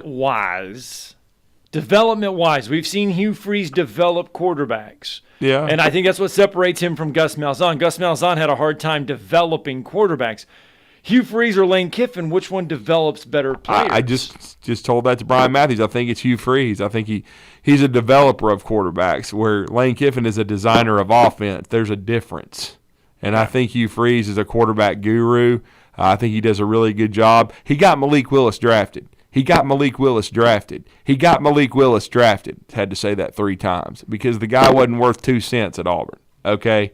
He was not very good, and he took him at Liberty and became a really good player. So, to me, he's a good developer of QBs. It'll be interesting to see if he decides Robbie Ashford's the future at the position, or if he likes Zach Calzada, Holden Grenier. I mean, or does he go out and try to poach someone? Because we know the transfer portal is going to have guys in there. So, his first quarterback at Auburn is going to be really, really a fascinating thing to watch. I take on with these salaries, and I think that Hugh Freeze is very good, but I see $6 million. I see $9 million to Matt Rule. What have any of these people done that they deserve half of what Nick Saban's getting paid, or 90%? Don't get me wrong. I think Matt Rule's a good coach, and I think he'll go out there and he'll do good things there. But when you put this kind of money on these coaches, you're putting an outrageous expectation that almost sets out their fall before they get started, like with Freeze. Could Hugh Freeze have done any of that if he hadn't have bought so many players that the NCAA looked down there and said, what in the hell is going on? Granted, he's good at Liberty. Not as many eyes watching him there. But the success he had was because he bought Laramie Tunsil and Kim Deitchie and all of the rest of those players, and he did that. So when I look at him and I say, is he a good quarterback developer? Yes. On a level playing field, can he do as much as the people around him? We're about to find out. Yeah, we are, because Brian Matthews even mentioned it. Now, a lot of what he did at Ole Miss, and this is the NCAA stuff. This is not his personal life. But with NIL, it's legal now, and so. But that's why Nick Saban was talking about they needed to regulate it, and they're going to have to, right? Because it's not. You shouldn't be able to go out there and buy a roster. That's not what it was about. NIL is about things you earn. Name, image, and likeness is just because you became a good player in high school, just because you're trying to sign with Auburn, Alabama, Texas A&M, whatever, LSU. You shouldn't be like, okay, well, this is how much I'm worth, and so pay me this. What it's about is, okay, you sign a scholarship with said university. Now, you can sign with their collective, and they can start, compensating you, and you share in some of the wealth that, and I understand that because, again, these kids bring in millions to the universities. But if you really want to have, NIL, be valuable and want it to do what it's designed to do, it's about you going out, becoming a great player, going out and winning a championship, going out and being a Bryce Young, a Will Anderson, a Joe Burrow, those kind of guys, Caleb Williams. I'm just bringing up names that are All-American type players, and then you cash in on your name, image, and likeness because it's a situation where you're a valuable commodity and people want to have you endorse their products. Right. Because to me, we've seen it in recruiting. Guys bust all the time, man. I mean, you shouldn't be able to get paid before you ever take a snap. To me, now you should be able to at least that kind of big money. Now, if they make you part of their collective, and it's almost like cost of attendance. Some of these collectives, like if everybody's getting a piece of the pie and all the scholarship players are making $20,000 a piece, hey, great. But if you want to make the truly big money, well, then you need to cash that in and make plays on the field. And to me, I just don't think – I think the one thing that needs to be regulated is being able to offer kids up front, inducements to come to your school. That's not what it's about. It's about once you join the program, and then if you do the right things, if you create a positive image for yourself, if you go out there and succeed, then you're going to be fair game to sign deals with people. But right. To me, signing the deal like before you ever get on campus, that's not a great recipe. Can we say something about something that Nick Saban's talked about? He said something the other day about people being negative, and how they didn't need it. I want to address something that jumped out to me. When he talked several weeks ago about players having anxiety, that was a check engine light to me. Because if you met some of these players from back in the day, Rolando McClain, Dante Hightower, some of these guys, the only anxiety they ever had was how long it was going to take them to bash your head into the field. They weren't anxious about coming out. They weren't nervous. They knew they were going to come out and they were going to take you to pieces in front of your entire stadium to the point that you were going to get up and leave at halftime.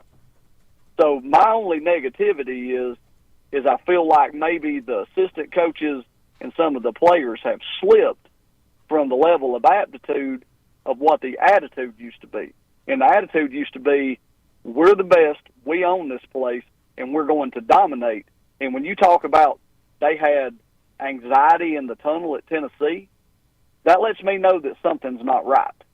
And I don't think it's okay to want to get on me for being negative when I feel like the complete attitude of the team has changed. I don't know how it got there, but we went from being domineers to being nervous. I need somebody to explain that to me because I don't think it's Nick Saban. So it's either bad position coaches or we got players that are soft. Well, thanks for the phone call, bud. Here's my thing with it, and this is the thing you kind of have to think about. Before, guys were hungry because they wanted to get to the NFL, right, and they weren't being compensated like they are now. I mean, certainly you've had cost of attendance, you've had $100 handshakes, all that kind of thing. But, there wasn't the NIL situation where you're front and center all the time. And guess what? Antonio Langham on The Drive has brought this up. These dudes are getting paid now. And so you got even more pressure on yourself and even more spotlight. So there could be anxiety because guess what, man? You're getting paid X amount of dollars, $100,000 by somebody. You got to go out and make plays, man. Right. Because then they're going to be like, yo, dog, we're investing all this money in you. Why have you got one tackle and basically and 2 assists? Why are you not pressuring the quarterback? Why are you not making plays? Why don't you have 10 catches? Why don't you have 3 touchdowns? There's even more pressure now because you're being paid to do your job. And people are paying more attention to what you're doing. And you're in the spotlight even more. Right. Because, look, when you sign NIL deals, what does that mean? That means you're on TV. That means you're – like Bryce Young, for example. You're on the Fansville commercials, right? Right. I mean, you're front. So he has to go out and perform. Well, that can create anxiety if you're putting pressure on yourself to go out and perform instead of just being a dude that you're on scholarship. You're playing at a great university, of course. And you're well known like a Rolando McClain, but you're more concerned about going out there and busting people's heads and performing on Saturday because you want to get to the end game, the NFL. Now the NFL is still the end game, but these guys are getting paid, and sometimes I think that could affect performance because, again, how hungry is a guy once you start getting a windfall financially, even in college? Well, there was a guy, I forget what school it was, but he made his announcement that he's coming back for his senior year. He's coming back, but he did so through an NIL partnership. Right. Announcing that he had signed with some chip company. He's playing with a chip on his shoulder, and it had a chip. Oh, yeah, Luther Burden. Well, I'm just saying, though, that's where we're at now, that people are. Well, people were wondering if he would go into the portal, see, because he's actually not NFL draft eligible. Right. He's going to be a rising sophomore, but people were wondering, okay, he didn't have, because he wasn't even the lead receiver on his team. They had another young man who had an all-SEC level year. So you're wondering, well, he was a top 3 wide receiver in the country, got off to a really good start, but then he wasn't as big a part of the offense. Is Luther Burden going to transfer? And obviously Missouri's taking care of him. Yeah, I saw that with the chip. Financially. So, I mean, there's just a case where, in the past, none of that would happen. You wouldn't get an Instagram post with him declaring he's coming back because of a chip company. No. That's where we are in the state of college football. And now you have to go out and perform. Yeah. You know what I'm saying? Now you're right. Now he has the pressure to perform. Mark's with us on the phone line. Good morning, Mark. Hey, morning, guys. Morning. Hey, if you occasionally hear a Georgia Bulldog bark, that's my dog. Gotcha. Driving, and he'll bark at anything that moves or if he sees. But hey, real quick on this name, likeness, and whatever it is. One thing with Coach Saban is that he's going to play his best players. So I wonder if, and it may have already happened, but there's going to come a day when someone's got a deal, but that deal, that player never hit the field, or that player didn't pan out. I think Bryce, before he was a starter, was a millionaire. I don't know if that's an accurate statement, but, probably not too far off. But, he delivered on that plus some. So, but I've always thought that Coach Saban would leave Alabama and retire when college football was no longer a sport that he could recognize. Yeah. Right? So when I saw him Saturday against Auburn, and it was a great win, Roll Tide. But he may coach 1 or 2 more. But this is the kind of thing that if we didn't have, I think he coaches 5 more. But I think this is the kind of thing, unfortunately, that we're going to lose Coach Saban, and that's unfortunate. I don't mean to be Debbie Downer. Right. But I think that's a reality. And Drew, I want to, I respect both you guys. But Drew, I don't know if you'd comment on that. And what's your thoughts on that? I'll hang up and listen.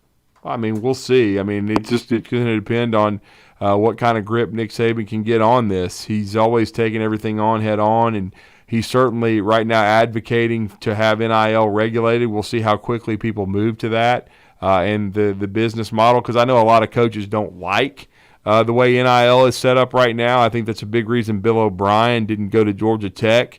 And then didn't and wants to go back to the NFL because, again, the recruiting aspect has become very, very difficult because it's not just recruiting your players each and every year to bring into your program. You're recruiting, but you're having to re-recruit your roster every year. Yeah. And like Lane Kiffin has said ad nauseum, it's like free agency every year, and you're having to bring in what he basically brought in, and half of his team was different.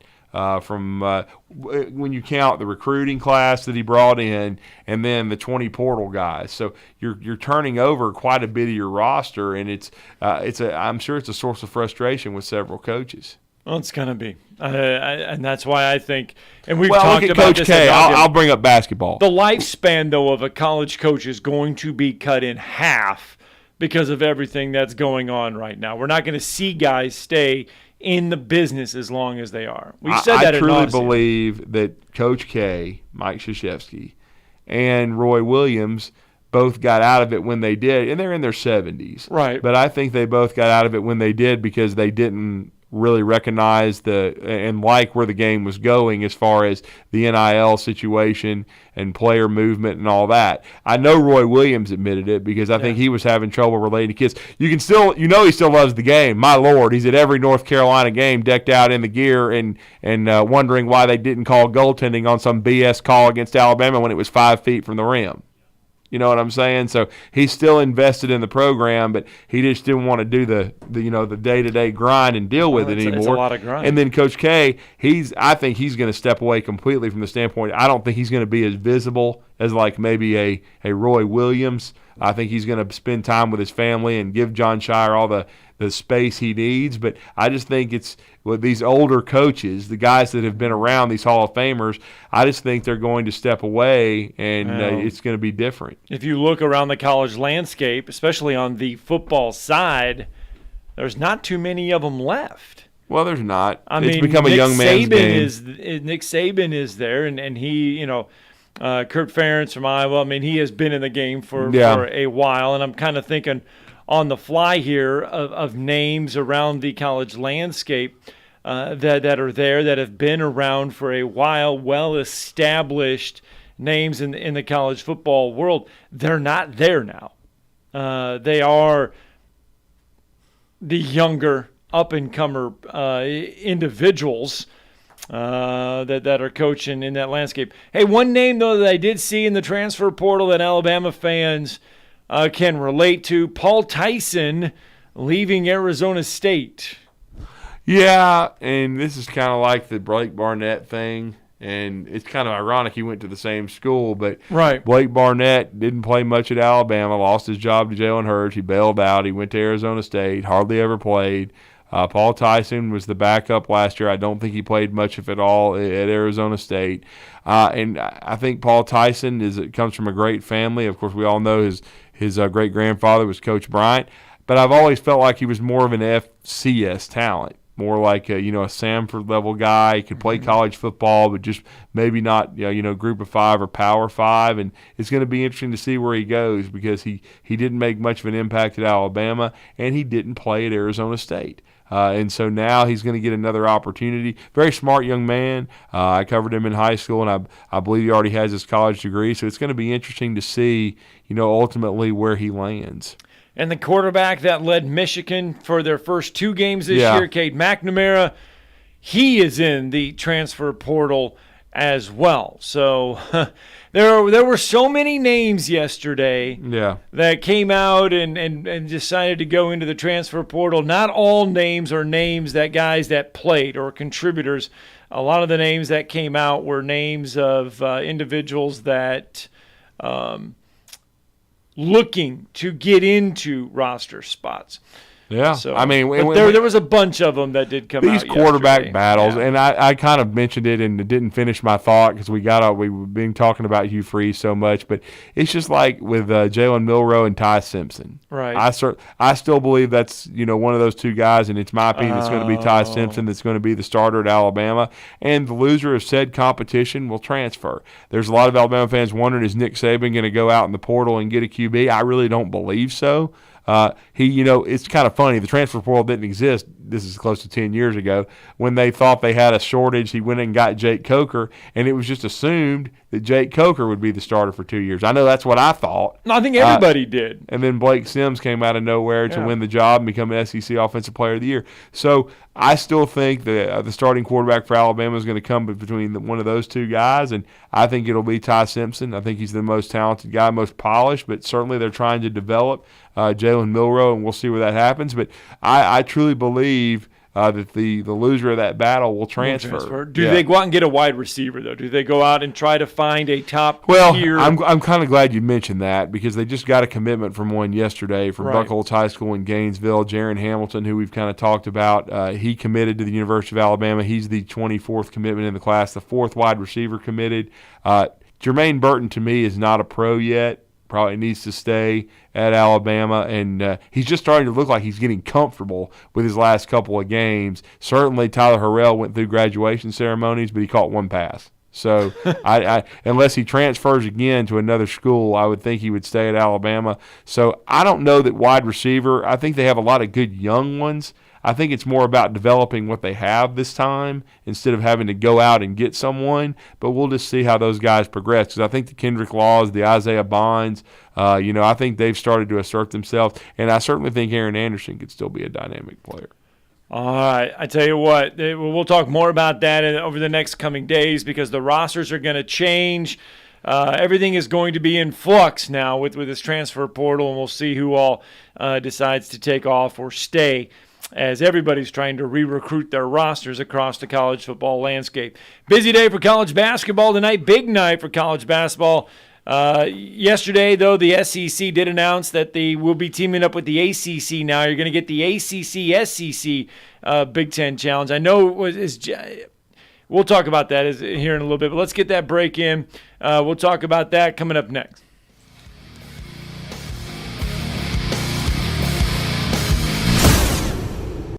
You're listening to Talkin' Ball on 97.7 ESPN, The Zone. At a wreck on the Parkway between 565 and Clinton. Looks like they've got it moved over to the right side of the road. There's also an HPD unit over on the northbound side, though, just before the 565 eastbound exit ramp. I'm not sure what's going on with that one. Got 231 south of Joe Quick reported with injury. Right Out Drive and Willow Point Road had an injury reported. And Independence west of Jordan also was an injury wreck. The $6 big box is back at Popeyes with 2 pieces of the hand-battered Louisiana seasoned chicken, 2 sides, and a buttermilk biscuit. Popeyes University and George 72 in Jeff and North Parkway. Captain Nick in the Popeyes Skywatch Traffic Center. Hi, my name is Jackie, and a little thing that I love about the Chick-fil-A Peppermint Chip Milkshake is the whipped cream and the cherry on top. It's like a little bow on top of this great present of peppermint chip goodness. It tastes like the holidays. Hey, my name is Chandler, and a little thing I love about the Chick-fil-A Peppermint Chip Milkshake is the little pieces of the peppermint that you get. For me, no milkshake is topping the Peppermint Chip Milkshake. Order a Chick-fil-A Peppermint Chip Milkshake on the Chick-fil-A app today. Available for a limited time. Real customers paid for their testimonials. So close to home, just 5 miles from downtown Huntsville, Montesano State Park sits on over 2,000 acres with spectacular vistas from atop Montesano Mountain. And right now would be a great time to purchase our zone deal so you can plan your getaway and save money. Get a 2-night stay in a cabin at Montesano State Park for the price of just 1 night, only $140. Get your zone deal before they're gone at 977ESPN.com. At Bryant Bank, we believe your goals are worth chasing, and every step along the way is worth celebrating. From your hopes for the future to the challenges that keep you up at night, we're here for you. Bryant Bankers put care into action to help you live legendary by stepping up when you need us most and doing what's right even when no one is watching. Come experience a local bank whose people greet you by name and treat you like family. Bryant Bank, member FDIC. Football season is here, and as always, the best place to catch every game is downtown at Humphrey's Bar and Grill. Humphrey's is celebrating by bringing back their game day football specials. $2.75 Miller Lite, Coors Light, Yingling, and $3.50 Yellowhammer Gold Pints. $4 Fireball shots. Anytime football is on. And don't forget football trivia every Sunday night at 6. The best place to catch all the games all season long is downtown at Humphrey's Bar and Grill. No representation is made that the quality of the legal services to be performed is greater than the quality of legal services performed by other lawyers. This is Attorney Tommy Sinyard on behalf of Sinyard Law, and again proud to be a sponsor of all things football here on ESPN Radio. My son Bart and I started our own law firm July 1 and are very proud and excited to be bringing you our 50 years of collective national award-winning injury trial law experience. Check us out on the web, sinyardlaw.com. Sinyard Law, nationally recognized, locally respected. Do you know that your car or truck or SUV may be worth up to 30 or 40% more than it was last year? It's true. Bobby White back again for Woody Anderson Ford, and now is the perfect time to trade in, trade up to a gold certified or blue certified pre-owned car, truck, SUV, or crossover. While our new vehicle inventory continues to build back, our Ford Blue Advantage certified pre-owned vehicles are nearing 100 models to choose from, and a good variety too. Woody Anderson Ford Gold certified vehicles are 6 years or younger with less than 80,000 miles and have passed 172-point inspection by factory certified technicians. They have a 14-day, 1,000-mile money-back guarantee, a great comprehensive limited warranty, 24-hour roadside assistance, and go home with full tank of gas and a fresh oil change. Get nearly a new ride and none of the worries. Woody Anderson Ford, Jordan at Sparkman. Hope to see you soon.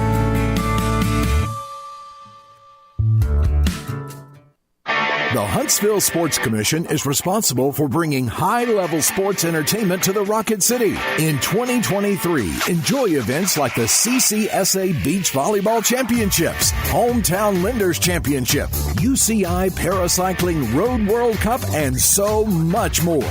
To learn more about upcoming events and the Huntsville Sports Commission, visit huntsvillesports.com. The Huntsville Sports Commission. We do sports. This is Paul Feinbaum. Listen to me coming up today at 2. Now back to Talking Ball with Scott Tyson and Drew DeArmond on 97.7 ESPN, The Zone. Welcome back. Talking Ball, 97.7 ESPN, The Zone. There was SEC basketball played last night. 11th ranked Arkansas winners over Troy, 74-61, and Mississippi State, a 74-54 winner over Omaha. And there's plenty of top 25 basketball going on tonight. You do have the ACC Big Ten Challenge going on in case you want to pay attention to that. Not a lot of stellar games in that series, but the SEC and the ACC starting next year, they will take part in a challenge. The SEC Big 12 Challenge is gone. Yeah, it is. It is gone, but college basketball has already really been epic. I thought Feast Week this past, Thanksgiving holiday was outstanding. It was kind of must-see TV. I mean, when you had those three tournaments, it kind of made your head spin because they got those three floors over there, those Phil Knight Invitationals, and there's three different versions of it going on, the PK85, and not to mention a women's tournament. So you just got all this basketball going on in Portland, Oregon, and there were so many high-level games. I mean, we saw Purdue win one leg of it. They whipped Duke in the finals by 19. They beat Gonzaga, so they came in undefeated, but kind of still flying under the radar with Matt Painter. They've got an outstanding team. The number one team in the country, North Carolina, who's got all that experience back, Scott, who nearly won a national championship over Kansas. They go 1-2 in the event. And then Tom Izzo's group, who lost to Alabama, they nearly go 1-2. They were lucky to escape against Portland, and they go 2-1. But Alabama goes 2-1 and beats two high-level opponents. We talked about that a little bit yesterday, Michigan State, and then number one North Carolina. And now what's interesting is in just in the coming days, Alabama may have a chance to knock off another number one ranked team. Now Houston is the number one ranked AP team in the Associated Press, and Kelvin Sampson, and they're going to host Alabama in Houston. That'll be an extremely difficult environment for Alabama to play in. But Nate Oates and Alabama are playing a very difficult schedule, and we now have our next guest on the Neighbors Wealth Management Hotline. And I know he was fired up yesterday. A good friend of ours, Brandon, who called in earlier, is really good friends with him, and he's been on with us a couple times to talk college basketball, and that's Tate's Take on Hoops on Twitter, and that's Deshaun Tate, and he's with us now. Deshaun, man, welcome. How are you?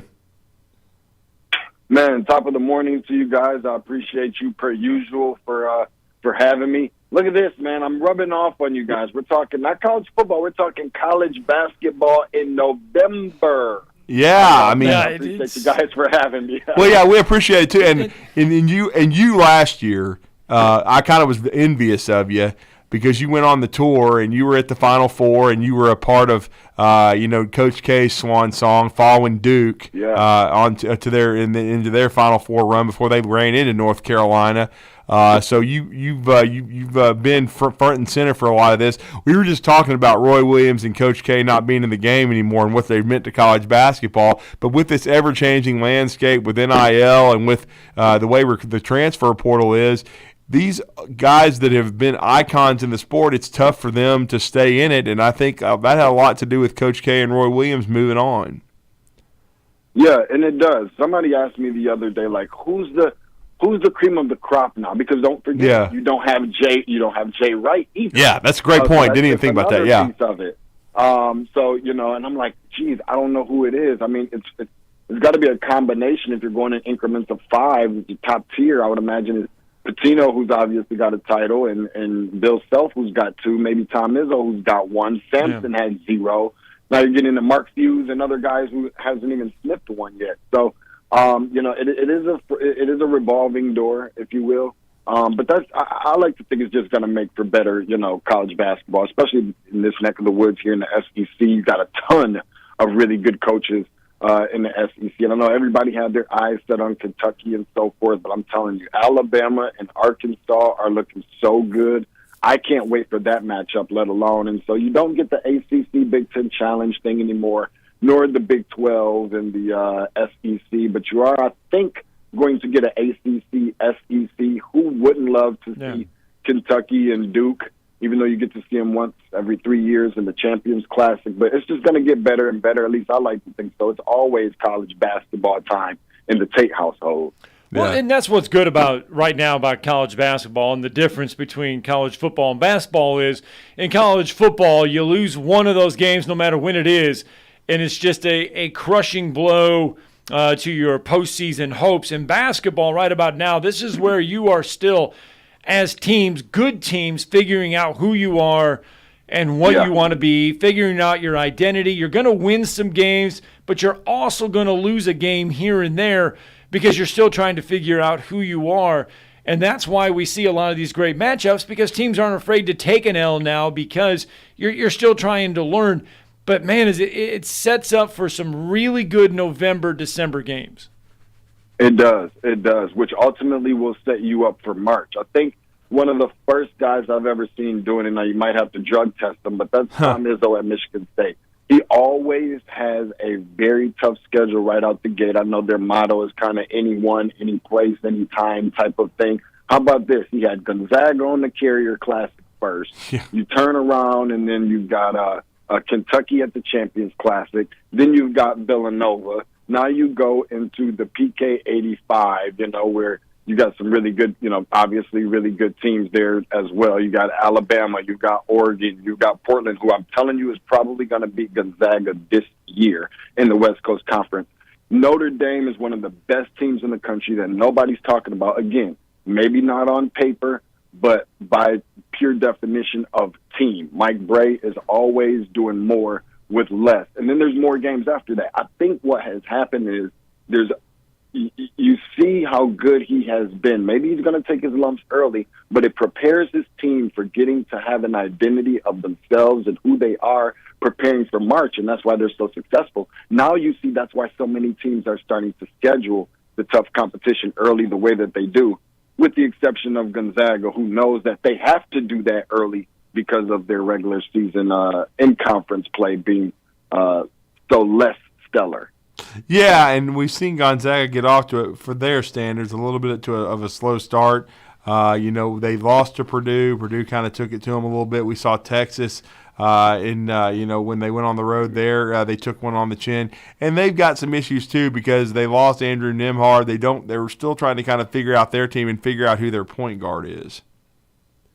Yeah, not only that, but they lost the number 2 pick in the NBA draft. Some guy named Chet Holmgren. I've heard of him before. Yeah. The thing with Gonzaga is this: they set up they realize they have to beef up their non-conference schedule if they want the respect, number 1, and number 2, if they want to be able to have any kind of consideration for a number 1 or number 2 seed, something along those lines, because people are always going to question, well, who do they play? And I don't think that it helps them very much that they play, obviously, in the West Coast Conference. They win some of those games in the non-con. They lose some of those games in the non-con, but they're respectable. You turn around and have to play about 18 games in the West Coast Conference where you kind of let up a little bit. You know that you're just more imposing than any of the teams for the most part that you're going to play. Maybe BYU or St. Mary's is the exception. This year will probably be Portland. Now you've got to completely flip that switch, do a complete 180, turn around and play against your old non-conference type of caliber opponent, but this time in a win-or-go-home scenario. But you got to do that relatively quickly after Selection Sunday. So I think that that's what kind of burns them sometimes. Everybody says go and run to the Pac-12. That doesn't necessarily have to be the answer, but you at least have to go, into the MWC, the Mountain West. You at least got to get some of those San Diego State and some of those teams in there, if not nothing else, to kind of prepare yourself for what you're going to see in the first week of the NCAA tournament. Your thoughts on the SEC right now, early season grades for the SEC? SEC looks good. I'm not going to say that they're the best conference in the country. They're not the Pac-12. They're not one of the worst conferences in the country either. I told you that Arkansas team is really good. They haven't even played at full strength yet because they don't have Nick Smith, one of their more highly touted guards and players on that team. They're going to be very well coached. Obviously, Eric Musselman, who has some NBA ties, and he's always fired up and getting his guys ready to play. He has a very balanced. He's more of a player's coach, but he does have a very good balance of being a player's coach and a coach's coach. He always gets his guys hungry and so forth, and ready to get after it on the defensive end. And how about Alabama, who is looking really good? They've got returning players. We talk about how long guys like Kihei Clark over at Virginia and Drew Timme over at Gonzaga been there forever. I'm starting to feel the same way about Javon Quinterly, for crying out loud. Can you even mention this team without mentioning Brandon Miller, who I think at this point it goes unsaid as to how good he is. But one of the guys that had a lot of time to kind of work with and see and really dissect and pick apart, watch his game on this team was Noah Clowney coming up. Doing some work with a very, very good, team on the circuit called the Dickerson Celtics here, based out of right here in Atlanta. And that guy that's over that program, and DeMond Stevens, really has prepared him for SEC and Alabama basketball. He's kind of in that mode of like an Al Horford-ish type of player, not really so much that I anticipate him being a top 3, top 5 pick in an NBA draft someday, but he's really good, and this is an Alabama team that's just going to get better. Yeah, well, we're excited about that. I thought the win against North Carolina was a great show of toughness. I know you were super fired up about what you saw. I just thought there was a lot of high-level basketball in that PK 85. There's almost 3 different tournaments, or really there were 3 different ones going on, and to see Alabama win 2 out of 3 against the teams like, Tom Izzo's Michigan State Spartans, and then North Carolina. Because I remember how much better North Carolina got last year, because it was rough first maybe third of the season under Hubert, but they got so much better. And so the growth of this Alabama team is going to be interesting, no question about that. And I just was really impressed with how they played. And UConn's, the Huskies under Dan Hurley, they're going to be really good too. The biggest thing for me in regards to Alabama is that it's really going to come down to their discipline. Nobody really questions who they are in terms of being a team with the roster that they have constructed, and they're going to win some games that they're not. Most people probably wouldn't anticipate that they would, and they might lose some games that they won't. It all kind of started about a year ago. You open up the season, you got to win against South Dakota State. Most people say, well, who in the heck is that? You know anything about South Dakota State in both sports, football and basketball? They always do really well. They played an Iona team led by Rick Pitino last year. Miami was an Elite Eight team last year. They beat them. They beat Gonzaga. They beat Houston in the year that Houston was just coming off of a Final Four. But what they can't afford is the lack of discipline. The Davidson game that they lose. They lose to Missouri. They lose to Georgia. There's somebody else that's sprinkled in there somewhere that I can't really think of at the moment. I think it was a Vanderbilt or something along those lines. That's where you kind of question them. The Memphis game, things like that. So they're beefing up the schedule a little bit. I think it's really good for them. And Alabama is just, even within recruiting, they're really starting to turn some things around. And Connecticut will be the team that will roll out there with a bunch of names that you have no idea who they are. You might know 1 or 2 players on the roster, a couple transfers, but they're obviously very well coached. And I think they're slowly starting to put some things together to being a UConn team. Maybe not contend for a national championship, but begin to slowly take those little baby steps towards the way that they were looking before I can't think of the head coach name that won the title for them in 2014. You know about Kevin Ollie? Kevin Ollie, yeah. Kevin Ollie. They're going to slowly start looking like that kind of UConn team again. Yeah. What about the Auburn Tigers? Bruce Pearl, what have you seen from them early on? Well, no, listen, they've been really solid. I mean, everybody knows about who Bruce Pearl is in terms of, he's very much like the muscleman. He's going to get his guys up and prepared and ready to play. And I mean, they're I think they're definitely taking a back seat in terms of where they were from a year ago. I don't think too many people are going to argue that. Right now, they're undefeated. They're always going to be tough to play at home as well. You got games where you win 43-42 against Northwestern.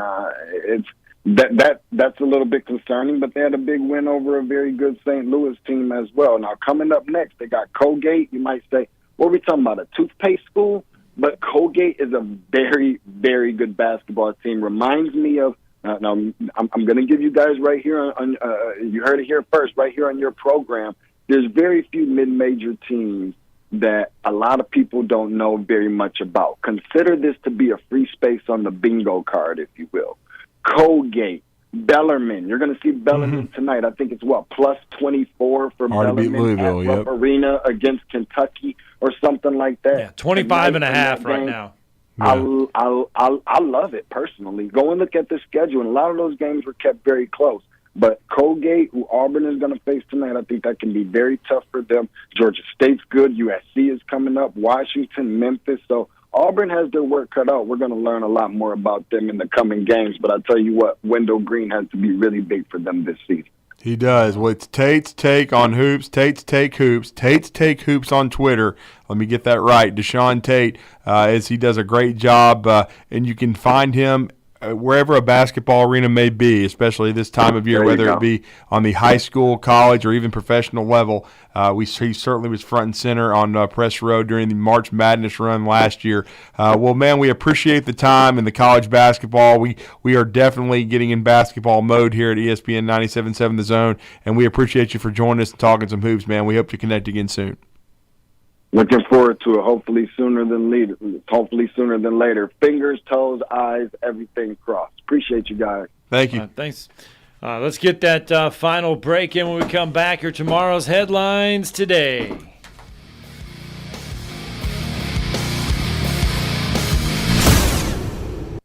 You're listening to Talkin' Ball on 97.7 ESPN The Zone. Got a slow go on the Parkway north and southbound, just south of the 565 interchange. Couple of wrecks there, no injury reported. 231 south of Joe Quick reported injury. Right Out Drive and Willow Point Drive had somebody hurt.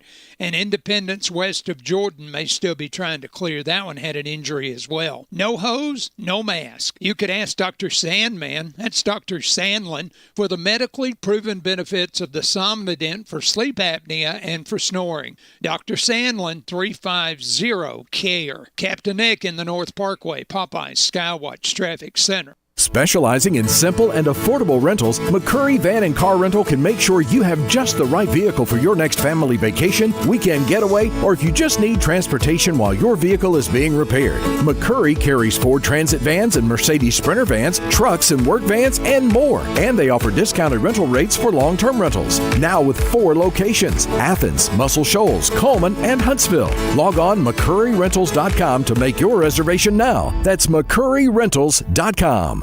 Are you tired of chasing a roofing contractor to show up on time, or even show up at all? I'm Sam Fleming with Fleming Roofing and Restoration. Our motto at Fleming Roofing is we show up. Our goal at Fleming Roofing is to provide the reliable customer service that you deserve, and we have the resources to meet all of your roofing needs: residential, commercial, industrial, replacement, or repairs. We are manufacturer certified for roof coatings, single-ply membranes, and asphalt shingles. Whenever you need a roofing professional you can count on, call Fleming Roofing and Restoration. We are committed to finding the solution that meets your needs. We don't have quotas or heavy-handed sales tactics. Fleming Roofing. We have expert experience. We show up. Free estimates. Residential, commercial, industrial, replacement, or repairs. Check us out at FlemingHSV.com. FlemingHSV.com. When you need a quick response, it's Fleming Roofing and Restoration. We show up. What can you expect when you shop for a firearm at Bullet & Barrel? Expect great prices. We specialize in quality over quantity. Expect great service. Our professional sales staff is never pushy. We won't talk you into something that doesn't fit your needs. You have the right to make a smart, informed decision. Expect Bullet & Barrel, Alabama's only 5-star indoor shooting range, to support you after the sale. Bullet & Barrel, 3252 Lehman Ferry Road. Like or follow us on Facebook. Come see us soon. Sitting here with Mark Kent of Southern Fidelity Mortgage Group of Huntsville. Mark, do you help pre-qualify people? We pre-qualify people all the time, Wes. As a matter of fact, I love having them coming in here because when they come in and they pre-qualify, they can leave my office knowing exactly how much they can buy and have no worries. Mark, tell me about your rates and pricing. Well, Wes, this is something we're really, really proud of. Long story short is, I love being able to provide the best pricing in town. Honestly, I cannot tell you the last time I lost a deal to either rate or pricing, something I'm very proud of. So what all financing options do you have, Mark? We do several different things. If you're purchasing a home, we can handle the purchase. If you're wanting to refinance your home, of course, rates are at the lowest they've been in the last 3 years. We do a lot of refinancing. If you're building a home, we can handle the entire process from breaking ground to the final close. Do you sleep with your phone? Wes, if you want to reach me, you can call me at my office phone, which is 256-562-1000. But always remember, I sleep with my cell phone at night. That number is 256-656-5936. I'm attorney Gary Lackey. You know, you'll hear people say we're like a family, but here at the Lackey Law Firm, that's really true, not just a saying. I'm Justin Lackey. With my father and my sister, we have a special connection to each other. I'm Jennifer Lackey. At the Lackey Law Firm, when we take on your case, you become part of our family. You really do. And we'll always do whatever it takes to get everything you deserve. If you're injured, you worry about getting well, not about paperwork or insurance companies or figuring out how to get to your lawyer's office. I'll come to you. We worry about your case so you don't have to. When you've been injured, we know that your case is probably the biggest thing going on in your life. More important than almost anything else. And it's important to us too, for one simple reason. Family takes care of each other, and at the Lackey Law Firm, we'll take care of you. The Lackey Law Firm. The Lackey Law Family. 1-800-4-RIGHTS. No representation is made that the quality of the legal services to be performed is greater than the quality of legal services performed by other lawyers.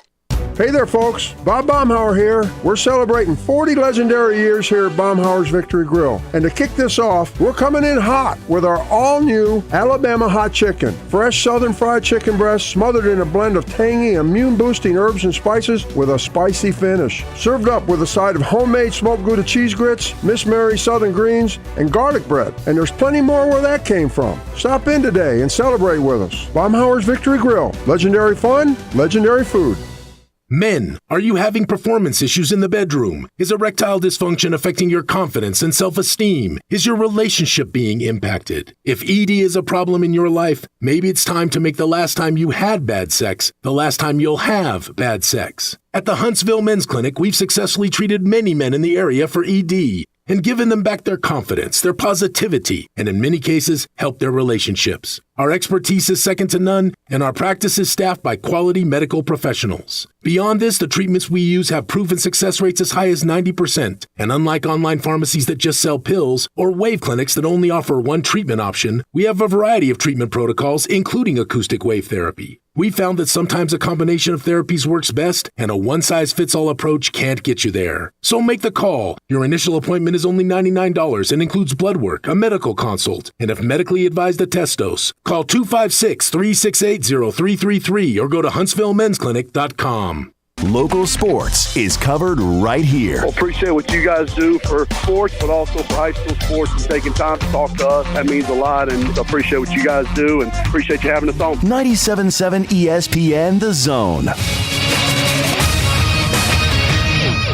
This segment of Talkin' Ball is brought to you by University Kia, the #1 volume Kia dealer in the state of Alabama. Located online at universitykia.com.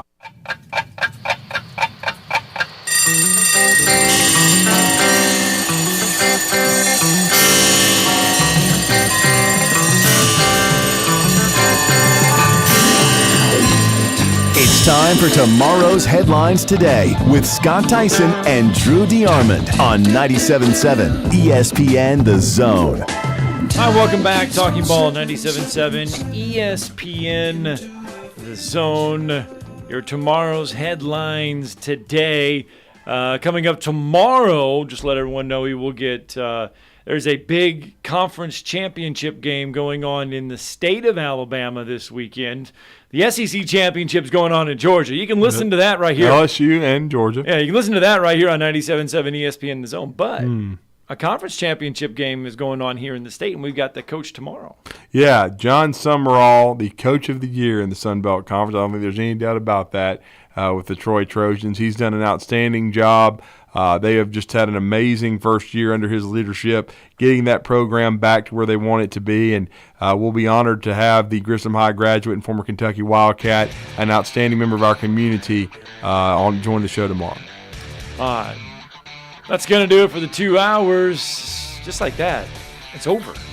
Yep. Hugh Freeze coming up at 10 a.m. We're going to have some recruiting conversation. Switch over to our app, Blitz Sports Radio. We got that coming up. We're going to talk Auburn.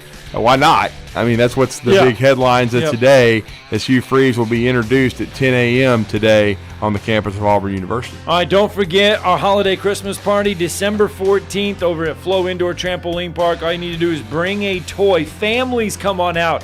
Each of you, bring a toy. You can enjoy the entire Flow Trampoline Park thanks to our good friends over at Talent Heating and Air, the presenting sponsor for our holiday Christmas party, December 14th. Make plans to come 4 to 8. Mark and Henry McDaniel, attorneys at law.